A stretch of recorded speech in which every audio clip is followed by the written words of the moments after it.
Hello everyone, thanks for joining us. We're going to talk today about the Renters' Rights Act and some of the changes that have already been made to Rentman and some of the things we expect to see coming shortly. Before we start, it's worth saying that the commencement date is still scheduled for the 1st of May. I for one won't be surprised if that gets delayed, but we'll be ready for 1st of May if it does come to pass. But we're still waiting for the government to issue regulations. They've been promised for March, and the documents from Training for Professionals can't be finished and distributed until we've actually got all of those regulations. So we'll keep you posted. As soon as TFP see the regulations, they'll produce the documents. I'll bring them into Rentman and distribute them to everyone to see. All right, well, another thing to say about the commencement date, 1st of May, is that until I'm 100% sure that we'll be going live that day, I don't want to change any of your Rentman data ahead of time. For instance, after commencement date, whenever it is, 1st of May, all existing short-hold tenancies, all existing assured short-hold tenancies will become periodic, and any that have a rent period of greater than 1 month will be reduced to 1 month with the same payment date as they are quarterly, 6 monthly or yearly, whatever it is. That will happen automatically, but not until we know 100% that the 1st of May is a go. One of the big things we have to do is change some of the screens because it's going to become quite important that none of the screens, none of the reports, none of the websites give any indication that the tenancies are under fixed term. And so all references to that are being removed. For instance, this is test data, and I've set it up with a commencement date of the 1st of January, just so you can see what's happening. So for instance, on this tenancy, there's no end date, there's no term. Equally down here, there's no end date, there's no term. And you can see here that assured short-hold tenancy has been renamed to assured periodic tenancy, and the periodic has been set automatically.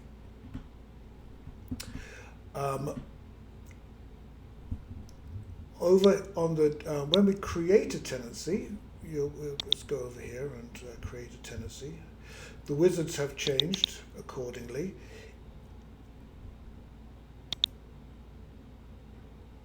They too don't have an end date, they don't have a term. Break clause used to be there, no longer relevant.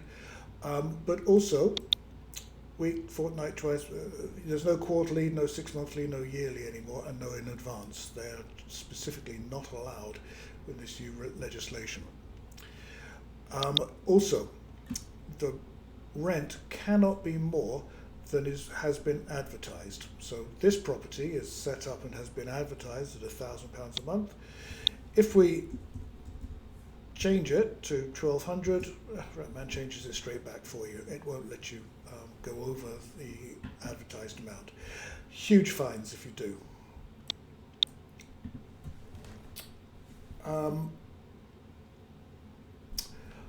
Back to the tenancy screen. Some of the documents are changing. Obviously, we're going to be getting a new contract, so the assured periodic tenancy agreement. Section 21 disappears altogether. Section 13 and Section 8 I'll come to in just a moment. How to rent checklist is disappearing.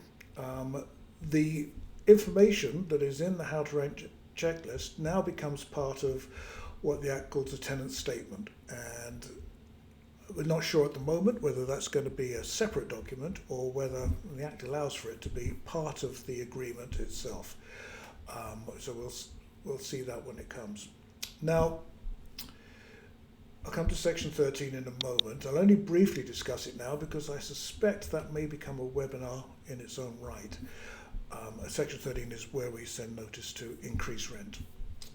But I'll talk about grounds first and the Section 8 notice. Now that there's no Section 21, the Section 8 is your only way of ending a tenancy early. And this has been in RentMan for a long time, but it hasn't had quite this importance up until now. So if we go to this property over here under notices, we have these grounds for repossession. Now these are all going to change as soon as the regulations are out. We'll know what they exactly look like, and RentMan will replace in England all of these grounds for the new ones, but the mechanism will be the same. Many of you may already be familiar with it. You tick here on the property the grounds that are likely to be relevant for this tenancy, this property. And all of these require prior notice. You have to tell the tenant before they sign the agreement that these are the reasons why you might want repossession. And some of them are going to be the same. It's the landlord's principal home. He wants to sell it. He wants to rent it to a close family member. There are other grounds, whatever they are. You tick them here as being relevant, and then when you get over here onto the tenancy screen and we send out documents, well, everyone has told you there are some grounds already ticked, and so you can click here and you can see that these grounds have been ticked, and you can tick more at this point if you like, and we will issue we'll issue notices with these grounds, part of this document package that we're sending through our sign or email or DocuSign, however, before the tenant moves in. If you decide to invoke one of those grounds for whatever reason, the landlord wants to sell or his son wants to live in the house, well then over here on under section 8 we choose which of the grounds apply, and some wording, and click save, and off we go. And then we print a section 8 notice and send it to the tenant. This mechanism may change a little, but I won't do that until I've seen the regulations and the documents and know exactly how they're going to change. But we can assume that RentMan will be generating finished documents for you, as it currently does. The section 13 comes with its own set of rules, and many of you may have been on the Training for Professionals webinars about this, and David Dorton Gibson is setting up various scenarios and nuanced notices and procedures for increasing the rent. I won't go into them in too much detail now because, again, until we've seen the regulations, we don't know exactly how it's going to be implemented, but it's quite possible that you may be in a situation where you issue a section 13 after 52 weeks to increase the rent, but you put in as high a rent as you think you're likely to get approved by a tribunal. The problem is that the tenant is able to challenge this rent increase. And so the rent increase can't take effect until that has happened, and it can take months to go through. What TFP are suggesting is that you might want to put as high a value as you wish, or you think you can get away with in the section 13, and then propose to the tenant a lesser amount if they agree to it now. It's a win-win for everybody. The tenant removes the risk of the tribunal agreeing this higher amount, and the landlord wins because it takes effect sooner. But we'll see what the regulations look like when that comes out. Either way, the section 13 at the moment appears to be a formal document will be available on the government website that we have to keep an eye on to make sure it doesn't change. TFP will be keeping an eye on it, and will be sent a new version of it when it becomes available, and it will be updated so that RentMan can mail merge. The expectation is again that we'll be able to mail merge all the information into it as we currently do. So you will just tick, you will increase, you put in over here a rent increase, what you think it's going to be, and then you'll come here and say, right, send a section 13, RentMan will pick up the new rent increase, the date it's going to take effect, and generate the final document for you. those are the changes we foresee around this at the moment. As I say, the regulations may change things, not too much. I don't expect, but we can't produce any of the documents until we've seen that. Now, one of the things that is going to change is, in the absence of a fixed term, the let-only commission is going to have to be different. Now, Rentman already copes, has all the mechanisms for 3 different scenarios that I can imagine taking effect.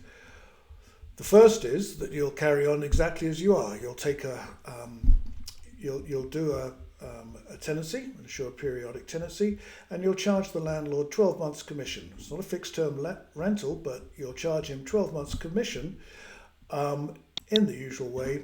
And if the tenant moves out early, you can, with Rentman, do a refund for the unused period, and that credit note can then be applied against the next lettings invoice you do. Another way of doing things is to, is to change let-only properties to be rent collection only. So they go onto the management screen. You're only collecting rent, but the idea here is that when the tenants move in, you charge 1 month commission, and by charging 1 month commission at this point, as it already does, Rentman will then want to generate another 1 month's commission in 1 month's time. And you'll see those here under invoices to be generated. So there's this rolling 1 month. Now, and if it's rent collection, we can go and see on the management screen that you've got, Rentman's telling you, you've got a follow-on commission due for this property. And when we try and send a management statement, it asks, there's a commission invoice to be generated. We do it now. Yes. 1 month into the commission, so you've collected the rent, you deduct your letting commission and send the landlord the balance. So Rentman will remind you to do that. Many of you may be doing this already. The third possibility, and I think it's the least, just close that, and I think it's the least attractive, is you keep it let only, you create an invoice at this point for 1 month. First month you're good because you've taken in the holding deposit and the first month's rent, and you do a letter statement as you already do. But then 1 month's time, Rentman will generate another invoice for you that you send, but this time you've got to go and chase the landlord for that money. And for each subsequent month for the life of this tenancy, you'll be chasing the landlord every month. That's probably the worst case scenario. But if any of you have other ideas about how you want to implement this, please get in touch, let us know, either with support or book a session with the developer on the website, on the .com.co.uk website, and we can talk through any workflows you've got so that this becomes as easy and as simple as we can make it. One other thing, not directly related to the changes around Renters' Rights Act, is to mention at this point is tasks. If you're doing tasks, you may want to be doubly sure that you keep a history of things. Email may be sufficient, but I think our recommendation is going to be that you use Rentman Online, have the tenant submit maintenance issues through Rentman Online so that it is logged and there's an audit trail. It can then be logged when it's assigned to a contractor. You can monitor changes where anything happens here. When you receive the bill, you pay the bill, everything goes on. And I think it's worth pointing this out as well. You may want to come in here and keep creating journals on these tasks so that you've got a history just in case things go awry down the line. Now, as David Dalton Gibson and at TFP has said many a time, if you've got good landlords and good tenants, you don't need any of this. You only need this when things go wrong. When they do go wrong, in the interests of transparency and history and covering yourself, it's worth having as much documentation as you can. So I would strongly recommend using these journals and having having the tenant submit through Rentman Online, just to keep it. Well, one other change I forgot to mention when we were talking about the tenancy is that in this brave new world, you are no longer allowed to post rent in the wording of the Act until the agreement has been entered into. Now, at the moment, the typical workflow is you take a holding deposit, you take up references, you check all the right to rent information, you make sure you've taken all the money and you post the deposit, and then you send the documents off to be signed and executed, and only signed by the landlord when you know you have vacant possession of the property. But if you can't take that first month's rent until the agreement has been entered into, we might have to reverse this around and sign the documents when you know that you have vacant possession, and only then take the rent. Now, there is some debate, and it will be clarified in the regulations, I'm sure, or by the time we implement this. Come to implement this. There's some debate about what entered into means in this context. It could mean, I don't think so, but it could mean once the tenant has signed, you can then take rent, even before the landlord has signed, and you don't have, because you don't yet have vacant possession. We will see. But it's probable that in this little view here and over there on tenants about to move in, I might reverse the money and the documents so that the documents are signed and then the money gets ticked, so that reading from left to right, you still have this idea of a workflow. That's a little unknown at the moment, but it's a thing we'll have to work as soon as we do know. One other thing that's not in phase one of the Renters' Rights Act is the property database. The government are proposing that this will be scheduled for December this year. And the idea is that all properties that you take on board, every property that's up for rental has a government-issued ID. Rentmans already has this because it's been in both Ireland and Wales for a number of years now. But over here under admin for England, as soon as we reach the commencement date, you'll see this property ID. I don't yet know quite how or even if Rentman is going to be able to integrate with this government website. I don't know if there's going to be an API published so that Rentman can do the registration for you and can display automatically any information it finds there for this one ID. We won't know that for several months yet, but at least it's there on the property screen. There's also a similar one on the landlord screen as well, for landlords to register themselves. Again, that's been in both Wales and Ireland for a number of years now. It's just been hidden from English people. That's really the extent of everything we wanted to go to. I wanted to go through today. I think obviously it goes without saying that a lot of these views over here,